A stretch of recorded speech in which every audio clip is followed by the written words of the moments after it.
Jadi kalau kita lihat, si Capli ini di Timur Tengah udah keok. Kenapa?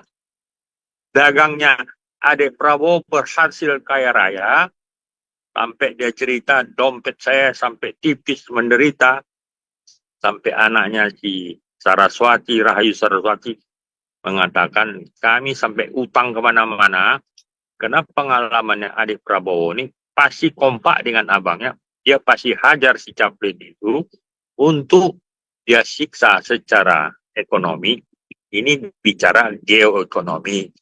Jadi kalau kita lihat, kita bersyukur kemenangan Prabowo ini pasti Prabowo akan secara extraordinary untuk melakukan tindakan-tindakan yang spesifik yang menguntungkan bagi dunia dan khusus Republik Indonesia. Dan sekarang sudah berbeda, sudah berubah ikonnya ya. Tapi hari ini kita bahas ini, saya senang karena apa? Analisa ini tidak selesai di sini. Karena akan bersambung, ada sekitar 3 rezim lagi akan rontok di wilayah sana. Karena apa? Supaya Hamas ini tenggelam. Hamas ini niatnya memang mau dihabiskan. Karena tidak bisa lagi. Tidak bisa lagi dibiarkan, sudah terlalu banyak korban.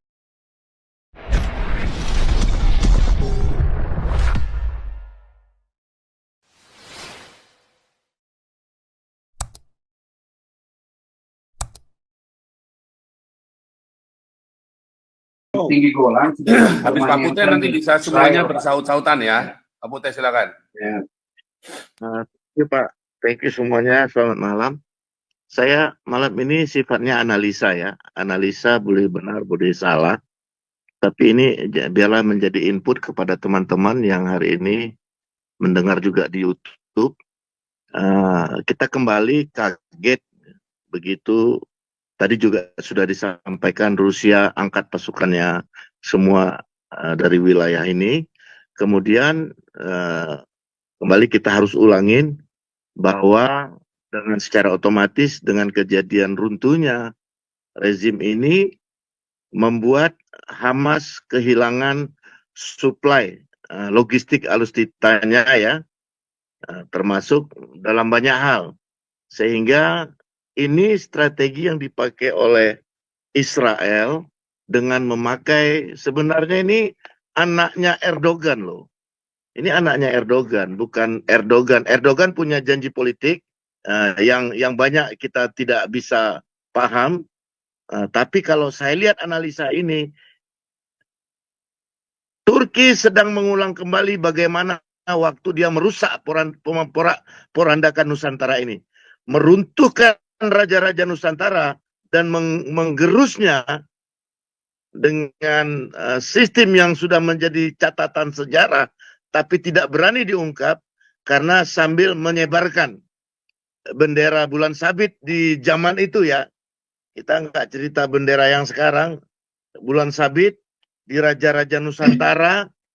Dan yang paling menghebohkan sebenarnya kembali kita harus ingat kasus Tuanku Rauh, genosida yang dilakukan di sana. Tapi ini dia ulangin di zaman modern ini, lobby-lobbynya Erdogan, karena Erdogan itu adalah menampung wilayah-wilayah, negeri-negeri, bangsa-bangsa yang kena embargo. Dan pelaku bisnisnya anaknya yang berkantor pusat di Tel Aviv. Ya, tapi ini berhasil, dia berhasil. Ada lobby terselubung kemudian yang menghancurkan negara-negara yang selama ini memanfaatkan Turki untuk melakukan transaksi-transaksi gelapnya, dan kemudian ada tendangan balik dari bawah tanah untuk menghancurkan negara ini pasca terjadinya pembantaian diawali oleh teman-teman kita dari negara-negara Muslim rame-rame ingin menyerang Israel. Dan ini bukan isapan jempol ya. Ini beruntun ini beruntun ini. Nah, kalau kita mau lihat Indonesia di zaman modern, kenapa tiba-tiba Tita yang ada di Indonesia dibubarkan? Tita itu adalah tangan kanan anaknya Erdogan.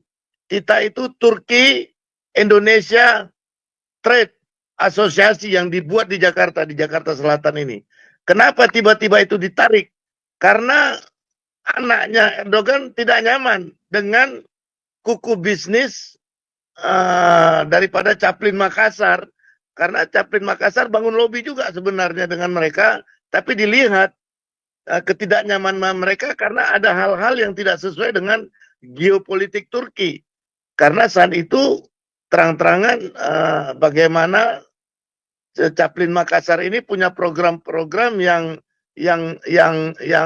hari-hari ini terbongkar, yaitu yang kita lihat sendiri ya, bagaimana ada bunker-bunker bawah tanah bisa berhasil menyerang Israel, dan itulah cikal bakal semua persoalan. Dan sekarang terbukti yang membuat putra mahkotanya Turki itu tidak nyaman terbukti sekarang. Makanya kemudian Turki sudah mulai membatasi bisnisnya dengan oknum-oknum yang ada di Republik Indonesia ini.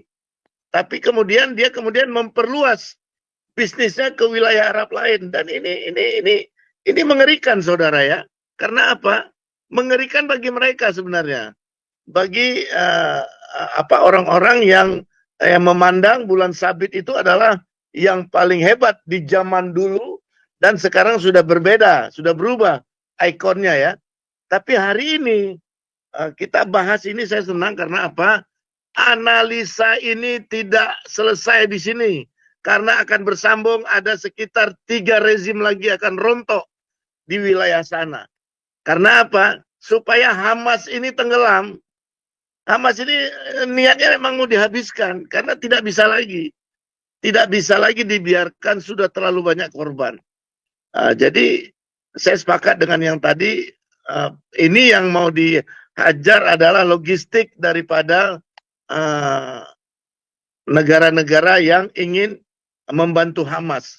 Jadi ini terbukti dengan beberapa keputusan yang sangat istimewa oleh Israel, dan Israel mulai terbuka, dan Erdogan juga mulai terbuka bahwa dia ada di sana, negaranya juga sedang terbuka banget mengeluh-elukan tentang simbol-simbol Israel, mereka welcome banget, dan ini membuat kita nggak bisa lagi tutup-tutupin ya siapa itu Turki, apa strategi geopolitiknya, dan ini sedang dipertontonkan, terulang kembali di abad ke-12 mereka sudah lakukan di raja-raja Nusantara kita. Itu dulu dari saya, thank you. Silakan Pak Paul. Ya, boleh saya tambahkan sedikit ya. Saya tambah Pak Paul, boleh. Saya cuma inginkan ya, ada analisa tentang MERS itu. Pak, ini ada hubungan dengan Pak Putih. Yang Medical Emergency Rescue, yang MERC-nya, yang orang Indonesia yang bertugas di Palestina itu. Ada rumah sakit Indonesia yang menggunakan simbol yang dibilang Pak Putih tadi, bulan sabit. Sekarang si Caplin ini ingin menguasai Palang Merah Indonesia, tetapi setelah dia menguasai Palang Merah Indonesia, ini dia lagi bersaing dengan Bro Agung Laksono kalau tidak salah. Karena dia ada misi jahat dia di dalam. Saya selalu mau mengatakan dia ada misi jahat di dalam fungsinya sebagai Ketua Palang Merah Indonesia. Dia namanya Palang Merah Indonesia, tetapi setelah dia kirim ya fasilitas orang-orangnya, dia berubah warna di sana menjadi bulan sabit. Bahkan dia mulai bawa MERS-nya itu, istilah MERS, bukan Palang Merah. Tetapi dikaji, teman-teman kaji, analisa yang di YouTube juga kaji, supaya kita di sini jangan ngomong. Kalau kajian saya sederhana, saya menjuluki ini Yusuf Kala ini, dia adalah perusak. Dia sebenarnya yang akan merusak sistem negara kita dari itu, tapi itunya tidak tercapai karena dia orang sipil. Ya, asumsi saya berpikir tadi, supaya saya tidak salah memberikan pandangan kepada teman-teman belajar tentang kenapa dia mempertahankan diri menjadi Ketua Palang Merah Indonesia. Kemudian setelah dia jadi Ketua Palang Merah Indonesia dari zaman dulu Bahala Kala itu, kenapa dia kirim, ya dia bangun rumah sakit yang ada di Palestina itu. Apa hubungannya dengan Turki? Ada hubungannya. Kemudian kenapa dia tidak pakai simbol Palang Merah? Dia menggunakan bulan sabit.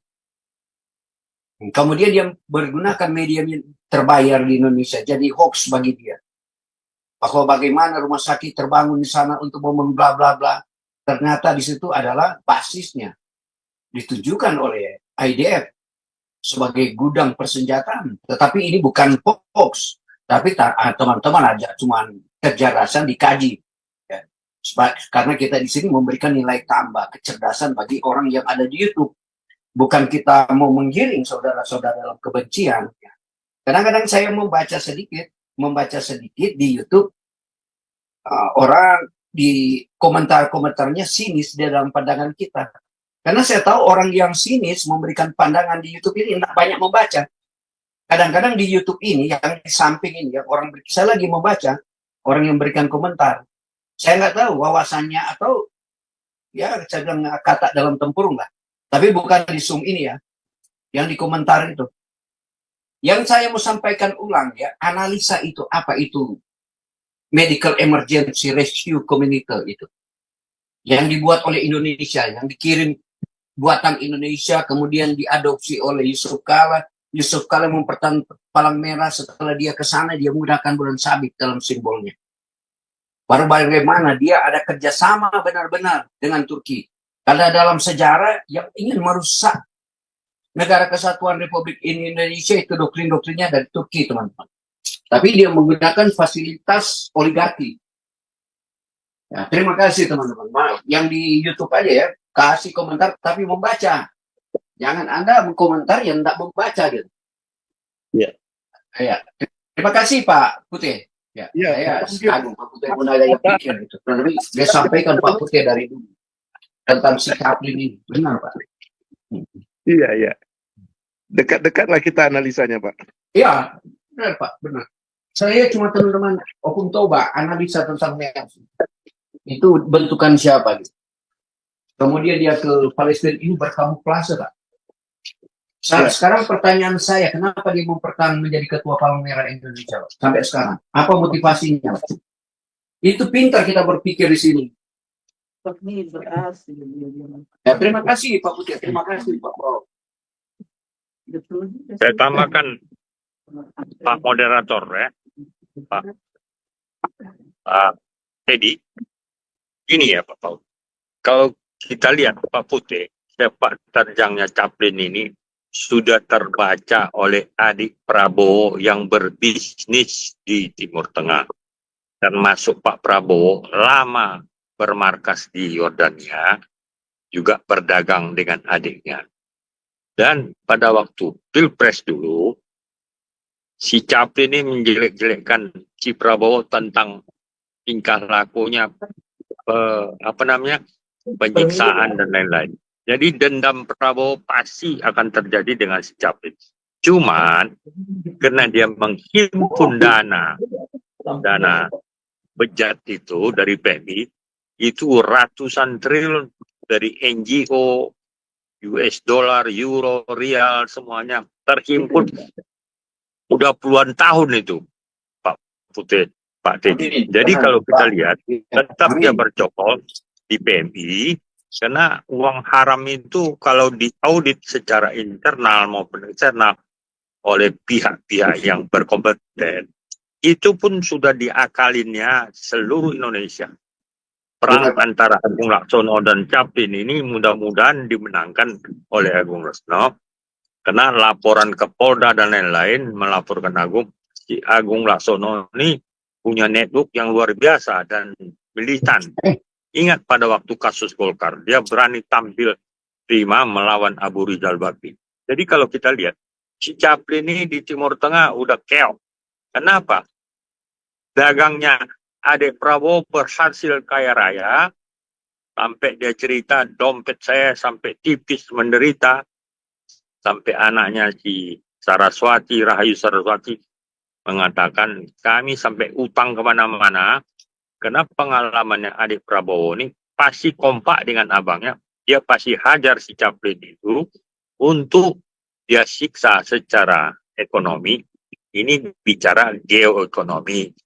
Jadi kalau kita lihat, kita bersyukur kemenangan Prabowo ini pasti Prabowo akan secara ekstraordinari untuk melakukan tindakan-tindakan yang spesifik yang menguntungkan bagi dunia dan khusus Republik Indonesia.